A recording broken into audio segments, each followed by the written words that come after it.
الحمد لله رب العالمين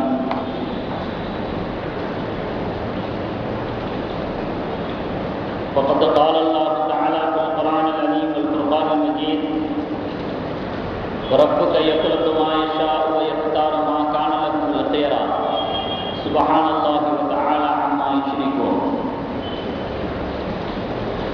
قال نبينا رسول الله صلى الله عليه وسلم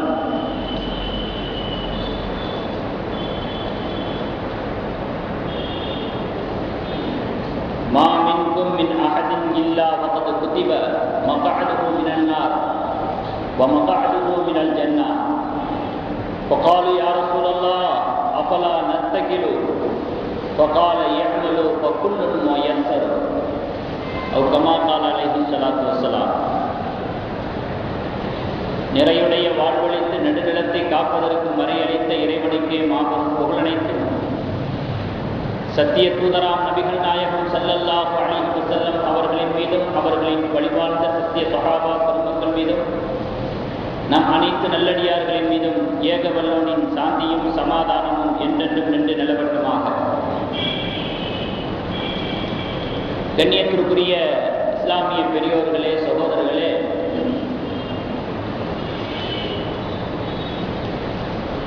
இஸ்லாம் அல்லாவை நம்பியிருக்கக்கூடிய, அல்லாவுடைய ரசூலை ஏற்றிருக்கக்கூடிய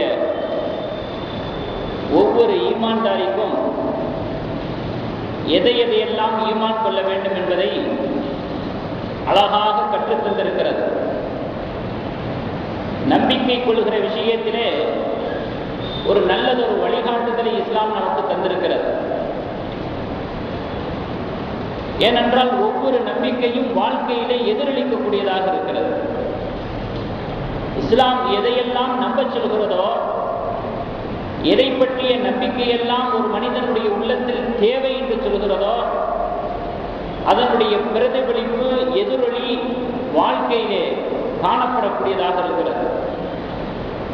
ஆகையினால் எந்தெந்த விஷயங்களை நம்பிக்கை கொள்ள வேண்டும், ஈமான் கொள்ள வேண்டும் என்கிற ஒரு அழகான ஒரு வழிகாட்டுதலை இஸ்லாம் எப்படி தந்திருக்கிறது என்பதை ஒரு ஹதீஸின் மூலமாக, முஸ்லிம் ஷெரீஃபிலே பதிவு செய்யப்பட்ட ஒரு ஹதீஸின் மூலமாக நாம் தெரிந்து கொள்ளலாம். கால ஜிப்ரீல் அலைஹிஸ்ஸலாத்து வஸ்ஸலாம் அவர்கள் சொன்னாங்க, நபி ஸல்லல்லாஹு அலைஹி வஸல்லம் அவர்களை பார்த்து கேட்குறாங்க. மனித உருவத்தில் வர்றாங்க. மனித உருவத்தில் வந்து சஹாபாக்கள் சூழ்ந்திருக்கக்கூடிய சபையில நபி ஸல்லல்லாஹு அலைஹி வஸல்லம் அவர்களை பார்த்து கேட்கிற கேள்வி, அக்பிர்னி அனில் ஈமான், ஈமான்னா என்ன சொல்லுங்க அப்படின்னு கேட்கிறாங்க.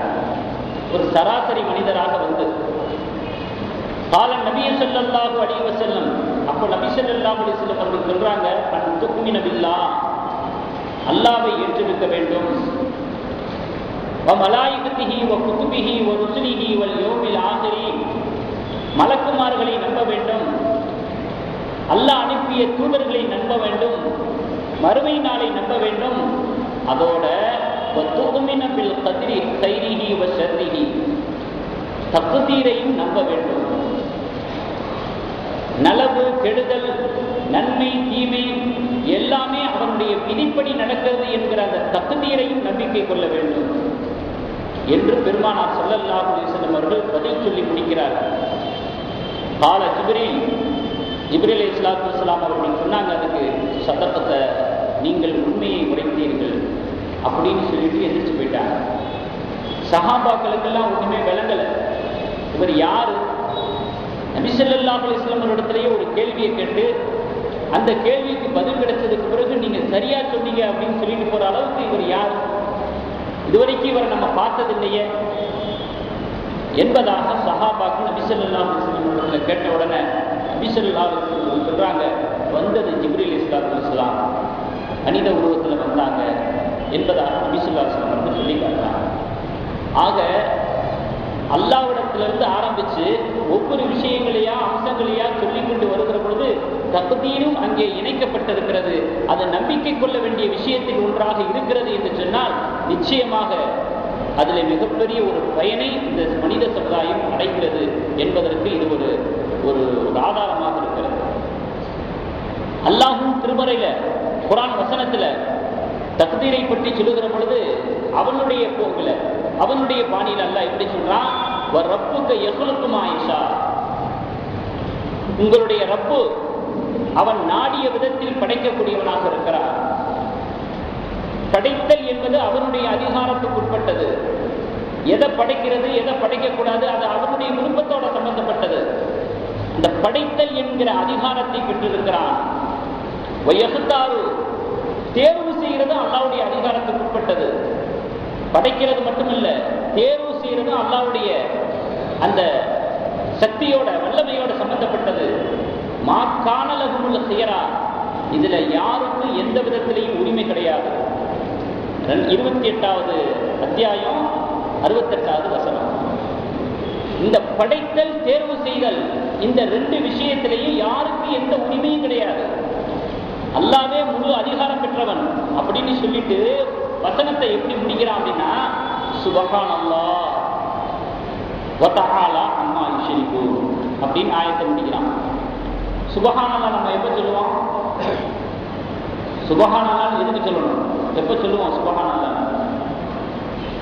சந்தோஷமான செய்தியை கேட்டால் அல்ஹம்துலில்லாஹ். சுபஹானல்லாஹ் அப்படிங்கிறது ஆச்சரியமான விஷயத்தை கேட்டால் சுபஹானல்லாஹ் சொல்லுவோம். அல்லாஹ் ஆயத்தினுடைய முடிவுல சுபஹானல்லாஹ் வ தஆலா அம்மா யுஷ்ரிகூன். அல்லாஹ் ஆயத்தில் என்ன முடிக்கிறான்?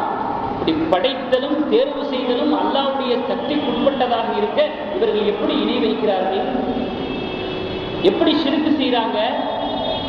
அல்லாஹ் இவ்வளவு முழு அதிகாரம் பெற்றவனாக இருக்குகிற பொழுது ஷிர்க் செய்யறதுக்கு, அல்லாஹ்வுக்கு இணையாக ஒன்றை இவர்கள் தேர்வு செய்வதற்கு, கடவுளை படைப்பதற்கு தேர்வு செய்வதற்கு இவர்களுக்கு எங்கே அதிகாரம் இருக்கிறது?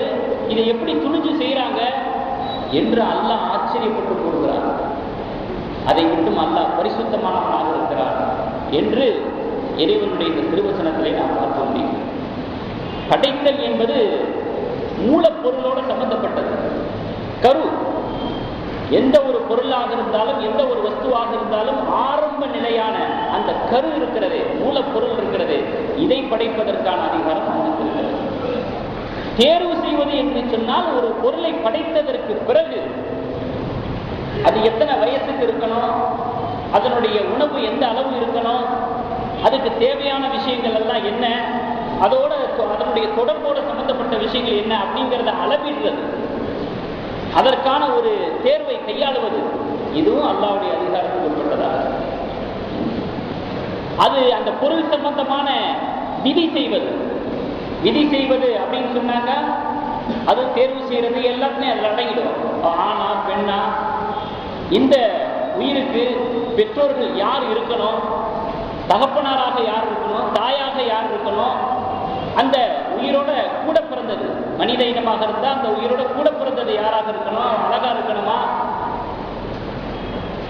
அவனுடைய மற்ற சம்பந்தப்பட்ட நிலைப்பாடுகள் என்ன அப்படிங்கிற விஷயத்தை பூரா முடிவு செய்கிறது. இது எல்லாமே அல்லாஹ் தன் கைவசத்தில் வைத்திருக்கிறார். அவன் சார்ந்திருக்கக்கூடிய மதம், அவன் வாழ்ந்து கொண்டிருக்கக்கூடிய நாடு, அவன் பேசிக் கொண்டிருக்கக்கூடிய மொழி, இதுல எந்த விதத்திலையும் நம்ம உரிமை பெறல. நம்முடைய சக்தியை உள்ள நுழைக்க முடியாது. இது எல்லாமே அல்லாஹ்வால நிர்ணயிக்கப்பட்ட விஷயமாக இருக்கிறது. இந்த அளவுக்கு கண்ட்ரோலா அல்லாஹ் தஆலா மனித சமுதாயத்தை ஒவ்வொரு வஸ்துவையும் ஒவ்வொரு படைப்பையும் வச்சிருக்கிறார். நடைமுறையிலேயே நம்ம சிந்திச்சு பார்க்கலாம். இதுல எந்த விதத்திலையும் நம்முடைய பங்களிப்பு இருக்காது. மலக்குகளாக இருந்தாலும் சரி, ஜின்களாக இருந்தாலும் சரி, மனிதர்களாக இருந்தாலும் சரி, விலங்குகளாக இருந்தாலும் சரி, எந்த படைப்பாக இருந்தாலும் சரி, பிறப்பு இறப்பு விஷயத்திலே எந்த விதமான சுய இஷ்டமும் யாருக்கும் கிடையாது. சுய இஷ்டம் நம்மிடத்துல இல்லை. அதே போல நான் ஆரம்பத்தில் சொன்னது மாதிரி இந்த பெற்றோர்களுக்கு தான் நான் பிறக்கணும், நம்ம எந்த வேண்டுகோளும் வைக்கல, எந்த விருப்பத்தையும் நம்ம சமர்ப்பிக்கல. நம்ம கூட பிறந்த அண்ணன் தம்பிய உறவுல இருந்து எல்லாமே அல்லாஹ்வால நிர்ணயிக்கக்கூடியதாக இருக்கிறது. அல்லாஹ் நிர்ணயிச்சதுக்கு பிறகு வேறு வழி இல்லாம அதை ஏற்றுக்கொள்ள வேண்டிய கட்டாயத்தில் தள்ளப்பட்டுட்டோம். இவன் கூட போய் நான் பிறந்தனே சொல்லலாம், எனக்கு போய் பிறந்தானே அப்படின்னு சொல்லலாம், விரக்தியில சொல்லலாம், கோபத்துல சொல்லலாம். ஆனால் ஒரு வகையில நாம் நிர்பந்திக்கப்பட்டிருக்கிறோம். அல்லாஹ் நிர்ணயித்த விஷயத்துக்கு நாம் கட்டாயத்துக்குட்பட்டு இருக்கிறோம். அதுல விளக்குறதுக்கோ சேர்க்கிறதுக்கோ நமக்கு அதிகாரம் இல்லை, நமக்கு எந்த சக்தியும் இல்லை. சொல்லுவாங்க விரக்தியில, மருத்துவருடைய மகன் நோயாளியா இருக்கிறாரு, வக்கீலுடைய மகன் குற்றவாளியா இருக்கிறாரு, வாத்தியாருடைய மகன் முட்டாளா இருக்கிறாரு, இப்படியெல்லாம் எதிர்ப்புதமாக சொல்லிக்கலாம். ஆனால் இறைவன் ஏற்படுத்தி வைத்திருக்கக்கூடிய அந்த நிர்ணயத்திற்கு எதிர்க்கருத்தோ எதிர்ப்பங்கோ யாரிடத்திலையும் கிடையாது என்பது ஒரு நிதர்சனமான உண்மையாக இருக்கிறது. அதே மாதிரி நிறம், உயரம், அழகு, இது விஷயத்திலையும் நம்முடைய தரப்புல எந்த விதமான தேர்வும் கிடையாது, தன்னுடைய விருப்ப திணிப்பும் கிடையாது. செய்ய முயற்சித்தால் அது தோல்வியில் முடியும். ஒரு மிகப்பெரிய ஒரு பாடகர், ஆடகர் தன்னுடைய முக அழகை மாற்றிக்கிட்டாரு. கருப்பா இருக்கக்கூடிய தன்னுடைய முகத்தை நான் சிவப்பாக ஆக்க போறேன் அப்படின்னு சொல்லி பல லட்சம் செலவு செஞ்சு தன்னுடைய முகத்தை, பிரபலமான ஒரு பாடகர் தன்னுடைய முகத்தை சிவப்பா ஆக்கிட்டார். என்ன ஆச்சு? இயற்கைக்கு விரோதமான அந்த செயல்பாடு அதுவே அவருடைய மரணத்துக்கு காரணமாக ஆயிடுச்சு. அதுதான் மெயின் காரணம். அதன் மூலமாக கேன்சர் ஏற்பட்டுச்சு. அந்த கேன்சருக்கு பிறகு அதுவே ஒரு வகையில மரணத்துக்கு காரணமாக ஆகிவிட்டது. அப்ப இறைவனுடைய நியதியை, இயற்கையை உடைக்க நினைத்தால் மிகப்பெரிய விளைவுகளை சந்திக்க வேண்டியது வரும். அதுதான் தக்தீர். தக்தீருக்கு அடங்கி போறதை தவிர வேற வழி இல்லை. தக்தீருக்கு முன்பாக சரணடைவதை தவிர வேற வழி இல்லை. ஒரு மனிதனுக்கான அறிவு, குணம், வயது, குரல், கூட்டம், குடும்பம் எல்லாவற்றையுமே சிந்தித்து பாருங்க. அல்லாஹ் தஆலா அந்த அளவுக்கு கச்சிதமாக உலகத்தை நடாத்தி கொண்டிருக்கிறார். எடுக்கிற எல்லா முயற்சிகளும் பலிக்கிறதில்லை. எடுக்கிற எல்லா முயற்சிகளும் பலிக்கிறதில்லை. அதே போல எல்லா ஆசைகளும் நிறைவேறதில்லை. அப்படி நிறைவேறினா, பழிச்சுச்சுன்னா அப்புறம் தோல்விங்கிற அந்த வார்த்தையே தேவையில்லை என்று ஆகிவிடும். தோல்விங்கிற அந்த வார்த்தைக்கு இடமே இல்லை அப்படின்னு ஆகிவிடும். ஏன் எல்லா ஆசைகளையும் நிறைவேறதில்லை, எல்லா முயற்சிகளும் வெற்றி பெறதில்லை, ஏன் சிலது தோல்வியில் அடைஞ்சிருது? இந்த தோல்விங்கிற அந்த வார்த்தையை நம்ம பயன்படுத்திக்கிட்டு இருக்கிறதே அல்லாஹ்வுடைய இருக்கிறாங்கிறதுக்கான ஆதாரம், அடையாளம். அங்கே எடுபடணும் இருமாப்பு, அங்கே எடுபடணும் சர்வம். தோல்விங்கிற அந்த வார்த்தைகளை நம்முடைய நடைமுறை வாழ்க்கையில பல சந்தர்ப்ப சூழ்நிலைகள்ல நம்ம பயன்படுத்திக்கிட்டு இருக்கிறோம். பார்த்தீங்களா? அந்த வார்த்தையே அல்லாஹ் ஒருத்தர் இருக்கிறாங்கிறதுக்கான ஆதாரமாக நிரூபித்துக் கொண்டிருக்கிறது, அடையாளப்படுத்திக் கொண்டிருக்கிறது. அது விஷயத்திலேயே நம்ம ஒத்துக்கொள்ள வேண்டிய ஒரு சூழ்நிலை. ஒரு நோய் வருது, தடுக்க முடியாது. வந்த நோயை குணப்படுத்த முடியாது. இது நம்ம கையில இல்லை. இந்த ரெண்டுமே நம்ம கையில இல்லை. சாலையில படுத்து கிடக்கிறாரு, அவருடைய விதி, அவருடைய சூழ்நிலை, நல்ல ஆரோக்கியமா இருக்கிறாரு. மெத்தையில படுத்திருக்கிறாரு, பாதுகாப்போட படுத்திருக்கிறாரு, வசதியா படுத்திருக்கிறாரு. தினம் தினம் நோயை சந்திக்கிறார். இத்தனைக்கும் வெளிப்பார்வையில, கண் பார்வையில சாலையில படுத்து கிடக்கிறது அபாயகரமானது. எறும்பு காதுக்குள்ள போயிடலாம், விஷஜத்து தீண்டிடலாம், ஏதாவது ஒரு வாகனம் மேல ஏறிடலாம். எப்படி எப்படியோ ஒரு பாதுகாப்பற்ற ஒரு நிலை, ஒரு சுற்றுச்சூழல் கூட ஒரு பாதுகாப்பற்ற ஒரு நிலை. இப்படிப்பட்ட ஒரு நிலையில வானமே கூரையாக, பூமியை விரிப்பாக படுத்து கிடக்கிறாரு. அவருக்கு எந்த நோயும் இல்லை. பாதுகாப்பா சுத்தமான காற்றை சுவாசிச்சுக்கிட்டு, சுத்தமான தண்ணீரை குடிச்சுக்கிட்டு மெத்தையில, ஆனா அவர் நித்த நோயை சந்திச்சுக்கிட்டு இருக்கிறாரு. என்ன ஒரு வியப்பு இது! இதை யாரால மாற்ற முடியும்? இந்த நிலையை, இந்த காட்சியை மாற்றுவதற்கான அதிகாரம் யாருக்கு இருக்குது? இப்படியும் நம்முடைய நடைமுறை வாழ்க்கையில சிந்திச்சு பார்த்தோம்னா தக்தீர் எந்த அளவுக்கு ஆட்சி செய்து கொண்டிருக்கிறது என்பதை நாம் பார்த்து கொண்டிருக்கிறோம். எதை பார்த்து பயப்பட வேண்டிய அவசியம் இல்லை, விரக்தி அடைய வேண்டிய அவசியம் இல்லை. ஆட்சி செய்யக்கூடியவன் அல்லாஹ்வாக இருக்கிறான். அதுக்கு அல்லாஹ்வுத்தாலா போட்டிருக்கிற திட்டம் தான் தக்தீர் என்பது. இதற்கு தலை வணங்குவதை தவிர வேற வழி இல்லை என்பதுதான் அத்தனை படைப்புகளுக்கும் சமமான ஒரு நிலைப்பாடு. அதே போல பாருங்க, ஒரு மருத்துவர் நோய்களுக்கு மருந்து கொடுக்கிறார். ஒரே மருந்து, ஒரே நோய். ஒருத்தருக்கு எடுபடுது, ஒருத்தருக்கு எடுபட மாட்டேங்குது. ஒருத்தருக்கு சரியாகுது, இன்னொருத்தருக்கு சரியாக மாட்டேங்குது. அப்போ ஒரு மருந்து எல்லா நேரங்களிலையும் வேலை செஞ்சிடாது. நோய் ஒன்றாக இருந்தாலும், மருந்து ஒன்றாக இருந்தாலும், அவருக்கு அது ஷிஃபாவை தரணுமா தரக்கூடாதா அப்படிங்கிறத முடிவு செய்யறவன் அல்லாஹ்வாக இருக்கிறான். ஒருத்தன் விழுந்து விழுந்து படிக்கிறான், மார்க்கு கம்மியா வாங்குறான். ஒருத்தன் அசால்ட்டா இருக்கிறான், லேசுவாசா படிக்கிறான், நல்ல மார்க் வாங்கிடுறான். அதே மாதிரி எத்தனை விழுந்து விழுந்து படிக்கிற அத்தனை பேரும் தேர்ச்சி பெற்றாங்களா? எல்லாரும் தேர்ச்சி பெறதில்லை. சரி, அப்படியே தேர்ச்சி பெற்று பட்டம் வாங்கிட்டாரு, எல்லாருக்கும் வேலை கிடைச்சிருதா? எல்லாருக்கும் வேலை கிடைக்கிறது இல்லை. சரி, வேலையே கிடைச்சிருச்சு, எல்லாருக்கும் ஒரே மாதிரியான சம்பளம் கிடைக்குதா? இல்லை. அப்ப அவருடைய முயற்சி என்னாச்சு? திறமை என்னாச்சு? ஜாப் என்னாச்சு? சம்பளம் என்னாச்சு? ஏன் இதுல மாற்றம்? இதுல ஏன் ஏற்ற இறக்கம்? இங்க யாருடைய தலையீடு இருக்குது? இப்படி ஒரு மாற்றத்துக்கு சொந்தக்காரன் யாரு? சிந்திக்க வேண்டாமா? இதுக்கு தானே அல்லாஹ் அறிவை கொடுத்திருக்கிறான். இப்படி நம்முடைய நடைமுறை வாழ்க்கையிலே நடக்கக்கூடிய ஒவ்வொரு அன்றாட நிகழ்வுகளை அணு அணுவாக ஆராய்ந்து பார்த்தால் ஒரு மனிதனுடைய உள்ளத்தில் இருமாப்பு வராது. இறைவனுக்கு தலை தானாக சரணடையும். தவறுகள் செய்ய மனம் துணியாது, பாவங்களின் பக்கம் சிந்தனை திரும்பாது. இதுக்குத்தான் வச்சிருக்கான் தகுதியை. எல்லாத்துக்கும் அல்ல காரணம் அப்படிங்கிற ஒரே வார்த்தையில முடிச்சிடலாம். தக்தீர் என்ற ஒரு தீர்மானத்தை அல்லாஹ்வுத்தாலா போட்டு வைத்து இந்த உலகத்தை நடாத்தி கொண்டிருக்கிறான் என்று சொன்னால் நாம் சிந்திக்க வேண்டிய விஷயங்கள் எவ்வளவு இருக்கு. எத்தனையோ பேர் மரணத்தை வேண்டாங்க. இந்த உலகத்துல எனக்கு வாழ விருப்பம் இல்லை, உலகம் ரொம்ப கசப்பா இருக்குது அப்படின்னு. ஒருத்தருக்கு தொண்டையில கேன்சர், இந்து பத்திரிகையில வந்த செய்தி, தொண்டையில கேன்சர்.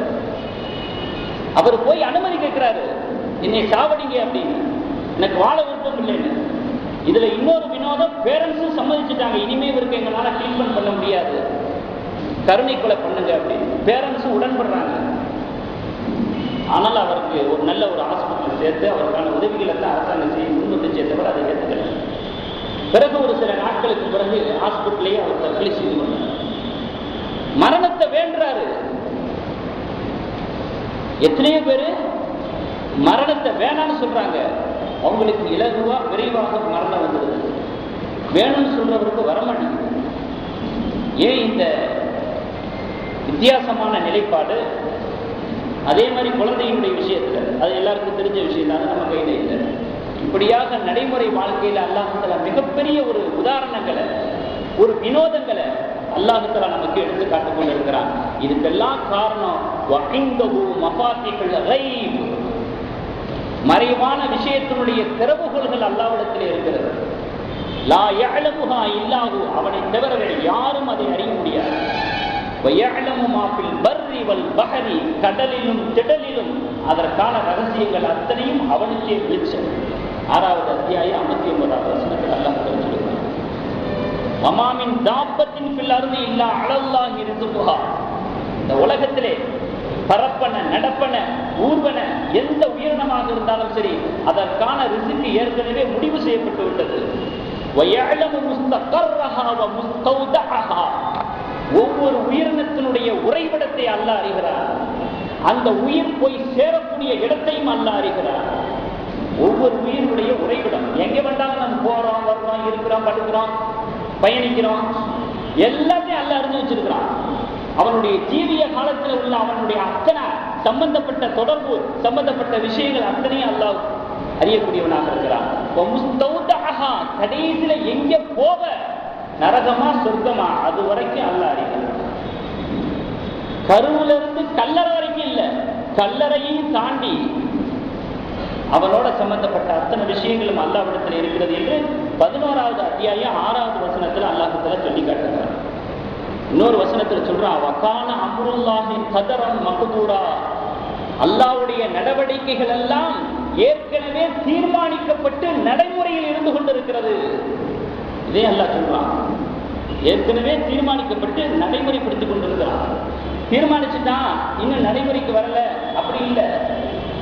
அல்லது எந்த விதமான தீர்மானம் இல்லாம திடீர்னு நடைமுறைப்படுத்திக்கிட்டு இருக்கிறான் அப்படிங்கிறது இல்லை.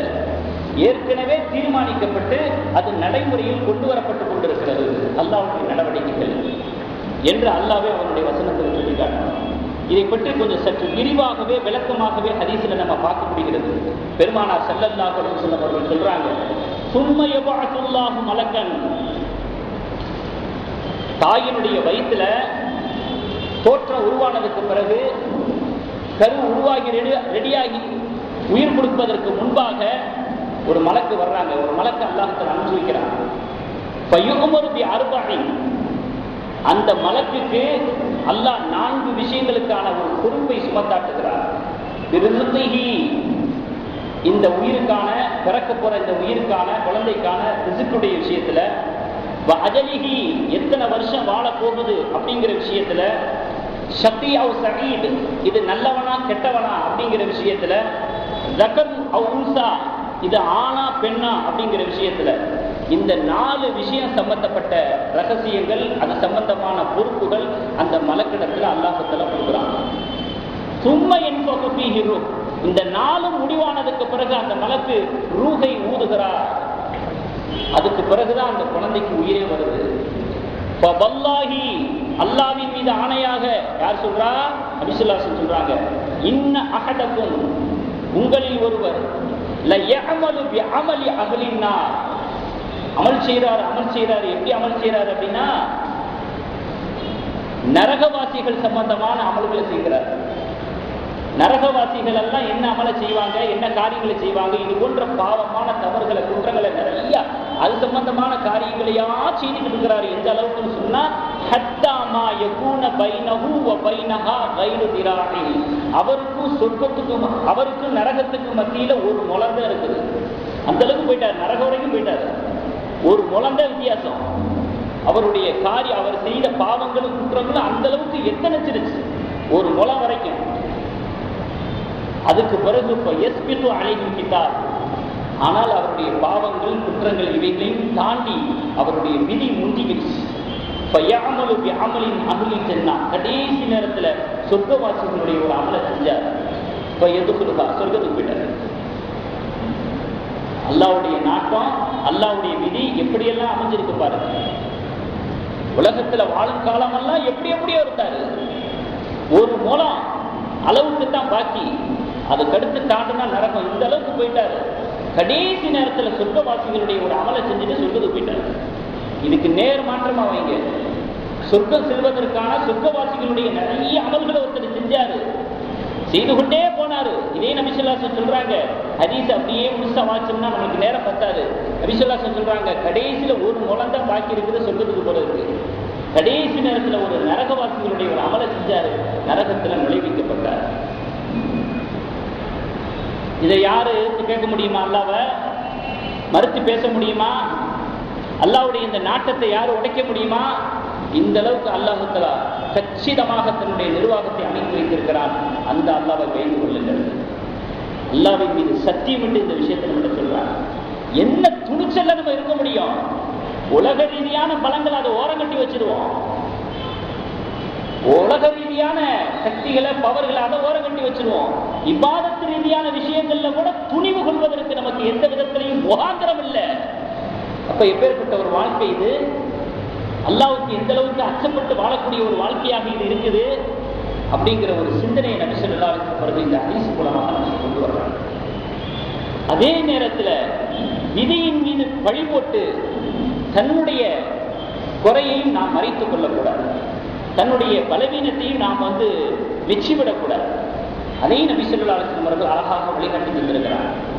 வலைஸலில் இன்சானி இல்லா மா ஸஆ, 53வது அத்தியாயம் 39வது வசனத்தில் அல்லாஹ் சொல்றான், மனிதன் முயற்சிக்கக்கூடிய எந்த ஒரு முயற்சியையும் நாம் வீணாக்குவதில்லை, அதற்கான கூலியை நாம் தந்து விடுவோம் என்று அல்லாஹ் தஆலா சொல்லியிருக்கிறார். ஆக இந்த ஆயத்தை நம்ம உதாசீனப்படுத்த முடியாது. எல்லாமே தக்தீரின்படி தான் நடக்குது. அப்புறம் ஏன் நான் ஓடி ஓடி உழைக்கணும்? நான் ஏன் அங்குமிங்கு தெரியணும்? நான் பாட்டு எனக்கு இருந்துடுறேனே அப்படின்னு இருப்பதற்கு அனுமதி இல்லை. ஏன்னா ஒவ்வொரு முயற்சிக்கும் ஒரு பலன் இருக்கிறது என்பதாக அல்லாஹ் தஆலா திருவசனத்தில் சொல்லி காட்டுகிறார். நபி ஸல்லல்லாஹு அலைஹி வஸல்லம் அவர்கள் சொல்றாங்க, மா மின்கும் மின் அஹதின் இல்லா வகத் குதிப மக்அதுஹு மினல் ஜன்னா வ மக்அதுஹு மினன் நார். ஒவ்வொரு அடியானும் அவன் ஏற்கனவே நரகவாதியாகவோ சொர்க்கவாதியாகவோ முடிவு செய்யப்பட்டு விட்டான் அப்படின்னு நபி ஸல்லல்லாஹு அலைஹி வஸல்லம் சொல்றாங்க. வகாலு யா ரசூலல்லாஹ், சஹாபாக்கள் எல்லாம் கேட்டாங்க, அல்லாஹ்வுடைய தூதரே, அஃபலா நத்தகிலு, அப்படின்னா நாங்க எதுவுமே செய்யாம சும்மா இருந்துடட்டுமா? ஏற்கனவே ஒவ்வொருத்தங்களை பத்தியும் அல்லாஹ் தஆலா நரகவாதியா சொர்க்கவாதியான்னு முடிவு பண்ணிட்டானே, அப்ப நாங்க எனக்கு என்னன்னு இருந்துடுறோம், சும்மா இருந்துடுறோம், எதுவும் பேசாம இருந்துடுறோம், அப்படி இருக்கட்டுமா அப்படின்னு கேட்டாங்க. நபி ஸல்லல்லாஹு அலைஹி வஸல்லம் சொன்னாங்க, இஅமலு அமல் செய்யுங்கள், வகுல்லுன் முயஸ்ஸருன். உங்களுக்கான சூழ்நிலைகளுக்கு அல்லாஹ் சொந்தக்காரனாக இருந்தாலும் அந்த சூழ்நிலைகளை உண்டாக்குவது உங்கள் மீது கடமையாக இருக்கிறது. சூழ்நிலைகளை நீங்கள் ஏற்படுத்திக் கொள்ள வேண்டும். அழகான சூழ்நிலை இவைகளை ஏற்படுத்திக் கொள்வது உங்கள் மீது கடமையாக இருக்கிறது. அதனால் அமல் செய்யுங்கள் என்பதாக நபி ஸல்லல்லாஹு அலைஹி வஸல்லம் சொன்னார். காலையில நான் சாப்பிடணும், இல்லைன்னா இந்த மதியானம்னு வச்சுக்கோங்களேன், மதியம் நான் சாப்பிடணும் அப்படிங்கிற ஒரு விஷயம் விதியில இருக்குதா இல்லையா அப்படிங்கிறத நான் எப்படி தெரிஞ்சுக்க முடியும்? மதியம் நான் சாப்பிட்றேனா இல்லையா, சாப்பாடு எனக்கு கிடைக்குமா கிடைக்காதா அப்படிங்கிற ஒரு விஷயத்தை நான் தெரிஞ்சுக்கிறதுக்கு நான் என்ன செய்யணும்? சாப்பிடணும். சாப்பிட்டுட்டேன்னா நான் மதியான சாப்பாடு நான் சாப்பிடணும், அந்த விதியில இருக்குன்னு அர்த்தம். சாப்பிடல, அப்போ மதியான சாப்பாடு நான் சாப்பிடணுங்கிறது விதியில இல்லை. சாப்பிட்டு பார்த்தா தானே தெரியும். சாப்பிடாம இருக்கும்போது எப்படி தெரியும்? ஆக இந்த மாதிரியான ஒரு விஷயத்தை கொண்டு நாம் விளங்கிக் கொள்ள வேண்டும் விதியை. அதற்கான களத்துல இறங்கணும். முடிவு அல்லாஹ்வுடைய கையில இருக்குது. முடிவு எப்படி இருக்குங்கிறத எப்படி தெரிஞ்சுக்கிறது?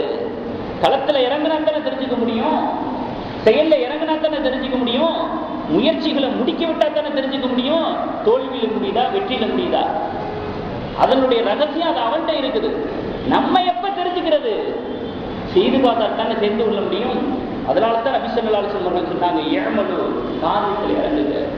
இன்னொரு ஆயத்தில் அல்லாஹ் சொல்ற 62வது அத்தியாயம் 10வது வசனத்துல, வபுத்தவு மின் ஃபضலில்லாஹ், அல்லாஹ்வுடைய ரிஸ்கை தேடிக்கொள்ளுங்கள் என்பதாக அல்லாஹ் தஆலா சொல்லி காட்டுறார். வபுத்தகு, தேடிக்கொள்ளுங்கள் என்கிற அந்த தேடுதல்ங்கிற அந்த வார்த்தை இருக்கு பாருங்க, இது மனிதனிடத்திலிருந்து பிறக்கக்கூடிய ஒரு செயல். தேடுதல்ங்கிறது எங்கே பிறக்கக்கூடியது? மனிதனுடைய செயல்ல இருந்து, உறுப்புகள்ல இருந்து பிறக்கக்கூடியது. அல்லாஹ் சொல்லுகிறான் தேடுங்கள் அப்படிங்கிறான். அப்படி எப்படி சும்மா இருக்க முடியும்?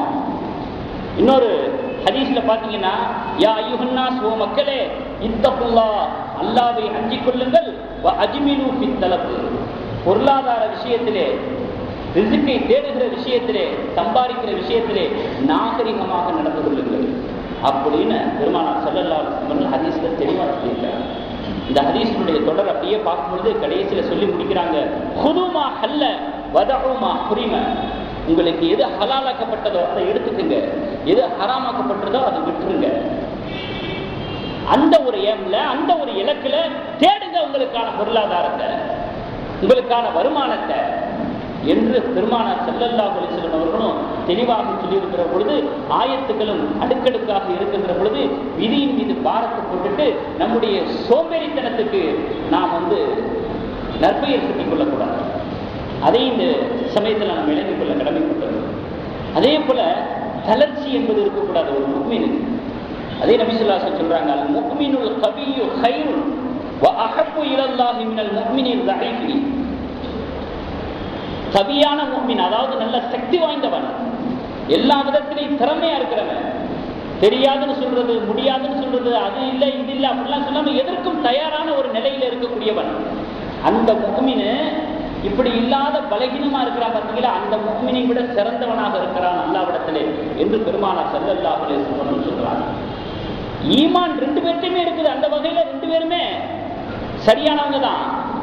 அந்த ரெண்டு பேர்த்துல அல்லாஹ்வுக்கு விருப்பமானவங்க யாரு, கூடுதல் சிறப்பு பெற்றவங்க யாரு அப்படின்னு சொன்னா, பலகீனமான முஃமினை விட சக்தி வாய்ந்த முஃமின் அல்லாஹ்விடத்திலே மிகவும் விருப்பத்திற்குரியவராக இருக்கிறார் என்று பெருமானார் ஸல்லல்லாஹு அலைஹி வஸல்லம் சொல்லியிருக்கிறார்.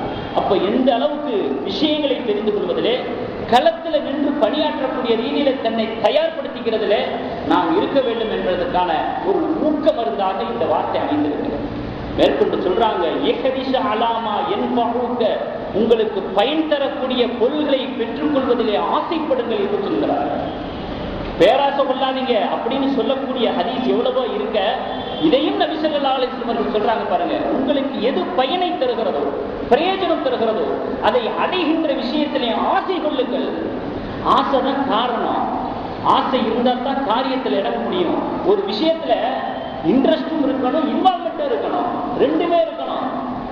இந்த ரெண்டுல எந்த ஒன்று இல்லாதனாலும் இலக்கு அடைய முடியாது. அங்கே புரிந்து கொண்ட பெருமானார் ஸல்லல்லாஹு அலைஹி வஸல்லம் சொல்றாங்க, இஹ்ரிஸ் அலாமா யன்ஃபஉக, உனக்கு பலன் தரக்கூடிய விஷயத்திலே நீ ஆசைப்படு, பெற்றுக்கொள்ள, அடைந்து கொள்ள. இரண்டாவது வஸ்தஇன் பில்லாஹ், ஆசைப்பட்டதுக்கு பிறகு நீ அல்லாஹ்விடத்துல உதவி தேடு. இது என்னை கொண்டுதான் நடந்துருச்சுங்கிற எண்ணம் ஊடுருவிடக்கூடாது. ஆசைப்பட்டதுக்கு பிறகு அடுத்து செய்ய வேண்டியது என்ன? வஸ்தஇன் பில்லாஹ், அல்லாஹ்வை கொண்டு உதவி தேடு. இது என்னை கொண்டுதான் வந்துச்சு, என்னை கொண்டுதான் நடந்துச்சு, என்னாலதான் முடிஞ்சிச்சு அப்படிங்கிற அந்த எண்ணம் வரக்கூடாதுங்கிறதுக்காண்டி நீ அல்லாஹ்விடத்துல உதவி தேடு.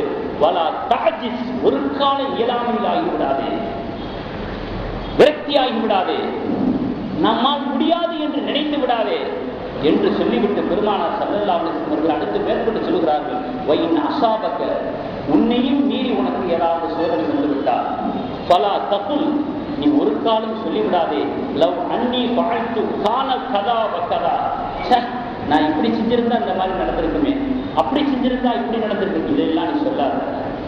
உன்னையும் மீறி ஏதோ ஒரு இன்சிடென்ட், ஒரு சம்பவம் நடந்து விட்டால், நான் அப்படி பண்ணியிருக்கணும், அப்படி பண்ணாம விட்டுட்டேன், நான் இப்படி செஞ்சிருக்கணும், இப்படி செய்யாம விட்டுட்டேன் அப்படிங்கிற அந்த ஒரு வார்த்தையை நீ பயன்படுத்தி விடாது. வலாக்கின், நீ என்ன சொல்லணும் தெரியுமா? குல், நீ சொல்லு, ஃபதுல்லாஹ், இது அல்லாஹ்வுடைய விதி. வமா ஷாஅ ஃபஅல, அல்லாஹ் என்ன நாடுனாலும் அதை செஞ்சுட்டான். இதுதான் ஒரு முஃமினுக்கு அழகான வார்த்தை. உன்னையும் மீறி உனக்கு விருப்பம் இல்லாத ஒரு நிகழ்வு நடக்கிற பொழுது உன்னுடைய நாவிலிருந்து வரக்கூடிய வார்த்தை இதுவாகத்தான் இருக்க வேண்டும். இதுதான் அழகான வார்த்தையும் கூட. அல்லாஹ் நாடியது நடந்து விட்டது, தக்தீரில் உள்ளது இறங்கிவிட்டது, இப்படித்தான் சொல்ல வேண்டுமே தவிர நான் அப்படி செஞ்சிருக்கணும், இப்படி செய்யாம விட்டேன், இந்த மாதிரி பண்ணாம விட்டுட்டேன் அப்படிங்கிறது அந்த இறைவனை மறந்த ஒரு நிலையில் கொண்டு செல்லக்கூடிய ஒரு வார்த்தையாக இருக்கிறது. அதே நபி ஸல்லல்லாஹு அலைஹி வஸல்லம் கடைசியில் சொன்னாங்க, அரபியில லவ் அப்படின்னு சொன்னா நான் அப்படி பண்ணா இப்படி பண்ணினா அப்படின்னு சொல்றதுக்காக பயன்படுத்தக்கூடிய வார்த்தை தான் இந்த லவ் அப்படிங்கிற வார்த்தை. இந்த வார்த்தை இருக்கிறதே தஃப்தஹு அமல ஷைத்தான், ஷைத்தானுடைய செயல்களை திறந்து விடக்கூடியதாக இருக்கிறது இந்த வார்த்தை. அப்படி பண்ணா இப்படி பண்ணா அப்படிங்கிறது என்றும் பெருமானார் ஸல்லல்லாஹு அலைஹி வஸல்லம் அவர்கள் மிக அழகாக சொல்லியிருக்கிறார். ஆக கண்ணியமிக்கவர்களே, நாம் நன்றாக யோசித்து கவனித்து பார்க்க வேண்டும். வாழ்க்கை என்பது கரடு முரடான மேடு வெள்ளங்களை கொண்டது. நம்ம விரும்புறதெல்லாம் நடக்கிறது இல்லை, நம்ம விரும்பாதது கூட நடக்க வாய்ப்பு இருக்கிறது, நம்ம விரும்புறதை நடக்காம போறதுக்கு கூட வாய்ப்பு இருக்கிறது. இப்படிப்பட்ட ஒரு ஒட்டு மொத்தத்துக்கு தான் வாழ்க்கை என்பதாக சொல்லப்படுகிறது. அந்த வாழ்க்கையில விரக்தியடையாத ஒரு வாழ்க்கையாக நம்முடைய வாழ்க்கையை அமைத்துக் கொள்வதற்கு அல்லாஹ்வுடைய நாட்டத்தை கொண்டு தக்தீரை கொண்டுதான் எதுவும் நடக்கிறது என்கிற எண்ணத்தை, நம்பிக்கையை உள்ளத்தில் ஆழமாக, அழுத்தமாக, பசுமையாக, செழுமையாக நாம் வைத்துக் கொள்ள வேண்டும். அதுதான் இரு உலகத்திலும் நமக்கு பயன் தரக்கூடியதாக இருக்கும் என்பதை நாம் நினைவில் கொள்ள வேண்டும். ஏன்னு சொன்னா, இப்போ ஒரு சின்ன ஒரு உதாரணம் கூட பாருங்களேன். திடீர்னு இஸ்லாமியர்கள் விரும்பாத ஒரு நபர் ஆட்சியாளராக வந்துடுறாரு. இஸ்லாமியர்களை பொறுத்தளவுல எந்த ஆட்சி வரக்கூடாது அப்படின்னு நினைக்கிறாங்களோ, யார் ஆட்சியாளராக வந்துடக்கூடாதுன்னு நினைக்கிறாங்களோ அவர் ஆட்சியாளராக வந்துடுறாரு. அந்த கட்சி ஆட்சி செய்யுதுன்னு வச்சுக்கோங்களேன். இதை கூட நாம் ஏற்றுக்கொள்ள வேண்டும். பொது சிவில் சட்டமே கொண்டு வர்றாங்க, இதை நம்ம ஏற்றுக்கொள்ளணும். எதை ஏற்றுக்கொள்ளணும்? பொது சிவில் சட்டத்தை ஏற்றுக்கொள்ளக்கூடாது. இப்படி ஒரு நிலைமை நமக்கு ஏற்பட்டுருச்சே, இது இறைவனுடைய நாட்டம், இது தகுதியில் உள்ளது. இப்படித்தான் நம்முடைய சிந்தனை போக வேண்டும். எத்தனை தடவை துவா செஞ்சிருப்போம், எவ்வளவு அல்லாஹ்விடத்துல மன்றாடி கேட்டிருப்போம். ஜமாத்தா, சமூகமா இந்த ஆட்சி வரக்கூடாதுன்னு செஞ்சுமா, அத்தனை துவாவும் வேஸ்ட் ஆகி போயிடுச்சு, நம்முடைய அத்தனை முயற்சிகளே வேஸ்ட் ஆகி போயிடுச்சு அப்படின்னு சோம்பி உட்கார்ந்து விடக்கூடாது. அப்படிங்கிற ஒரு விரக்தியில சமுதாயம் தள்ளப்பட்டு விடக்கூடாது. அப்படி ஒரு நிலைமை நமக்கு வருதுன்னா அதுல ஏதாவது ஒரு ரகசியம் இருக்கலாம். வாழ்க்கையில ஏதோ ஒரு டர்னிங் பாயிண்ட் சொல்ற மாதிரி ஒரு சமூக ரீதியான ஏதாவது ஒரு நல்ல ஒரு தாக்கத்துக்கான அறிகுறியா இருக்கலாம். இனி நம்ம விழித்து செய்ய வேண்டிய வேலைகள் எவ்வளவோ இருக்கிறது, இன்னும் நம்ம களத்துல செய்ய வேண்டிய பணிகள் எவ்வளவு இருக்கிறது. நமக்கு ஒரு உந்து சக்தியாக கூட அல்லாஹ்வுத்தாலா அதை ஒரு சம்பவத்தை ஏற்படுத்தலாம். ஆக இப்படித்தான் நம்முடைய நிலை. அதை ஜீரணிப்பதோடு சகித்துக் கொள்வதோடு இனி செய்ய வேண்டியது என்ன, அதை மீண்டும் மாற்றி அமைக்க வேண்டியதற்கு நாம் என்ன செய்யலாம், என்ன களப்பணி ஆற்றலாம் அப்படிங்கிறதை நோக்கித்தான் நம்முடைய சிந்தனை போக வேண்டுமே தவிர, இப்படி ஒரு நிலை ஆயிடுச்சு, அப்ப நம்முடைய துவாவெல்லாம் கபூலாகாம போச்சா, நல்ல விஷயத்துக்கு தானே துவா செஞ்சோம் அப்படின்னு விரக்தியான எண்ணங்களை கொண்டு நம்முடைய உள்ளத்தை வளர்த்துக் கொள்ளக்கூடாது. அதை அகற்றுவதற்கான, களையெடுப்பதற்கான விஷயங்கள் இன்னும் என்ன என்பதை நோக்கித்தான் நம்முடைய சிந்தனை போக வேண்டும். அதுதான் தக்தீரை ஏற்றுக்கொள்வதற்கான அழகு, அதுதான் தக்தீரை ஏற்றுக்கொள்வதற்கான ஒரு முறையாக இருக்கிறது. பெருமானார் ஸல்லல்லாஹு அலைஹி வஸல்லம் அவர்கள் அழகாக சொல்கிறார்கள், கான ரசூலுல்லாஹி ஸல்லல்லாஹு அலைஹி வஸல்லம் யுக்ஸிரு அன் யகூல யா முகல்லிபல் குலூப் சப்பித் கல்பி அலா தீனி. உள்ளங்களை புரட்டக்கூடியவனே, உள்ளங்களை புரட்டக்கூடியவனே, என்னுடைய உள்ளத்தை தீனுக்கு சாதகமாக புரட்டுவாயாக, சாதகமாக வைப்பாயாக அப்படின்னு துவா அதிகமாக செய்வாங்களாம். ஒரு சஹாபி கேட்டாங்க, யார சொல்லலாம், ஆமன்னா பிக்க, உங்களை நாங்கள் ஈமான் கொண்டிருக்கோம், அபிமா ஜித்த லகு பிஹி அம்மா ஜெயத்த பிகி, நீங்கள் எதையெல்லாம் எங்களுக்கு நீங்கள் கொண்டு வந்தீங்களோ அதை அத்தனை நாங்கள் ஈமான் கொண்டிருக்கிறோம். பகல் தகாப்பு அலைனா, நாங்கள் மறுபடியும் எங்களுடைய நிலையை மாற்றிக்கொள்வோம், தடம் புரண்டு விடுவோம் என்று நீங்கள் பயப்படுத்துவீர்களா? எல்லாத்தையும் தான் நாங்கள் ஈமான் கொண்டிருக்கிறோமே, நீங்கள் இப்படி அல்ல இடத்துல துவா செஞ்சுட்டு இருக்கிறீங்களே அப்படின்னு. இப்போ நபி ஸல்லல்லாஹு அலைஹி வஸல்லம் சொல்கிறாங்க, நாம் நீங்கள் தடம் புரண்டு விடுவீர்களோ என்று நான் பயப்படுகிறேன். காரணம் என்ன தெரியுமா? இன்னல் குலூப, உள்ளங்கள் அத்தனையும் பைன அசாபிய பைன இஸ்பஐனி மின் அசாபிஇல்லாஹ், அல்லாஹ்வுடைய விரல்களிலே 2 விரலுக்கு மத்தியிலே இருக்கிறது. அல்லாஹ் யாருடைய உள்ளத்தையும் எப்படி வேண்டாலும் புரட்டுவான், எப்படி வேண்டாலும் அல்லாஹ்வுக்கு அசைப்பான். அதை யாரும் ஒரு உறுதியிட்டு சொல்லிவிட முடியாது. ஆகையினால அல்லாஹ்விடத்துல நான் அதிகமாக துவா செஞ்சுருக்கிறேன். அதனால நம்ம எவ்வளவு இபாதத்தை செஞ்சாலும், எவ்வளவு நல்ல காரியங்களை செஞ்சாலும் ஆதரவும் இருக்கணும், அதே நேரத்தில் அச்சப்பாடு இருக்கணும். நம்முடைய இறுதி நிலை என்ன ஆகுமோ, இறைவனுடைய பார்வையில நம்ம இறுதியில என்ன மாதிரியான ஒரு சூழ்நிலைக்கு நாம் தள்ளப்படுவோமோ தெரியவில்லையே என்ற ஒரு அச்சப்பாடான ஒரு நிலையிலையும், அதே நேரத்தில் அல்லாஹ் மிகப்பெரிய ஒரு கருணையாளன் அப்படிங்கிற ஒரு சிந்தனை பாட்டிலேயும் நம்முடைய வாழ்க்கையை அமைத்துக் கொண்டு தக்தீரை புரிந்து கொண்டு இனி வரக்கூடிய காரியங்களிலே சுறுசுறுப்பாகவும் அதே நேரத்தில் திறமையாகவும் செயல்படுவதற்கும் இஸ்லாம் நமக்கு வரவேற்றிருக்கிறது. அதற்கான ஒரு ஹதீஸ் ஆயத்துகளும் இருந்து கொண்டிருக்கிறது. அந்த அடிப்படையில் நம்முடைய எதிர்காலத்துக்கான திட்டங்களை வகுத்துக் கொள்ள வேண்டும். இதுதான் இஸ்லாம் நமக்கு சொல்லித்தரக்கூடிய ஒரு பாடமாக இருக்கிறது. அதனுடைய அடிப்படையில் நம்முடைய செயல்பாடுகளை, நடவடிக்கைகளை, சிந்தனைகளை, சூழ்நிலைகளை, தொடர்புகளை, சாதனங்களை அமைத்துக் கொண்டு இருளகத்திலும் நல்லுள்ளம் படைத்த நல்லடியார்களாக, இறை பிரியர்களாக, இறைவனுடைய பொருத்தத்தை பெற்ற மக்களாக, சோனவாசிகளாக, இன்னும் அல்லாஹ்வுடைய நெருக்கத்தையும் பெற்றவர்களாக நாம் அனைவரும் ஆகுவதற்கு வல்ல ரஹ்மான் கிருபை செய்வானாக. வாஹர் அல்ஹம்துலில்லாஹ்.